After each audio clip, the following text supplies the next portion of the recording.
दादांचं स्वागत करण्यासाठी आलेलो आहे। अनेक शरद पवार गटाचे नेते दादांना भेटायला येत आहे, काय मर्जी नो तो त्यांचा वैयक्तिक पक्षाचा प्रश्न आहे, मला त्यातलं काहीच माहिती नाही। आमदार साहेब नाशिक जिल्ह्यात सध्या जे काय चाललंय याकडे कसं बघताय तुम्ही? छान आनंदाने बघतो, एकदम सुंदर। काय म्हणणं आहे तुमचं या सगळ्या विषयात? जे झालं ते योग्य झालं, दादांनी नाशिक जिल्ह्याला न्याय दिला। अशी एक चर्चा होती की आमदारांच्या विरोधात काम झालं, समीर भुजबळांना उभं करणं सगळ्यांच्याच विरोधात काम केलं त्यांनी भुजबळांनी। मी कालही बोलतो, आजही बोलायला आणि उद्याही बोलेला, आणि मीच ते पुरावे वरिष्ठांकडे दिलेले आहेत।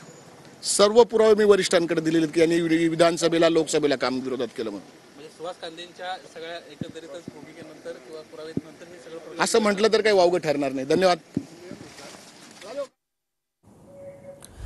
तर भुजबळांनी युतीच्या विरोधात उमेदवारांच्या विरोधात काम केलं, याचे सगळे पुरावे वरिष्ठांना दिलेले असं सुहास कांदे यांनी म्हटलंय। शिवसेना आमदार सुहास कांदे अजित पवारांच्या भेटीला आता पोहोचले आहेत। त्याचबरोबर आता नाशिकमध्ये जे घडतंय त्याबद्दल तुम्ही काय प्रतिक्रिया द्याल असं विचारल्यावर सगळं योग्य घडतंय, त्याबद्दल मी समाधानी आहे, आनंदी आहे असं देखील सुहास कांदे यांनी आता म्हटलंय। त्याचबरोबर दादांनी नाशिकला न्याय दिला असंही कांदे म्हणाले। भेटायला आलेले आहेत, काय सांगणार? दादाचे आभार मानायला आलो।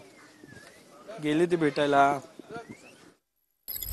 तर अजित पवार यांचे आभार मानण्यासाठी मी आलो असल्याचं शिवसेनेचे आमदार सुहास कांदे यांनी म्हटलंय। सुहास कांदे अजित पवार यांच्या भेटीला पोहोचलेले आहेत।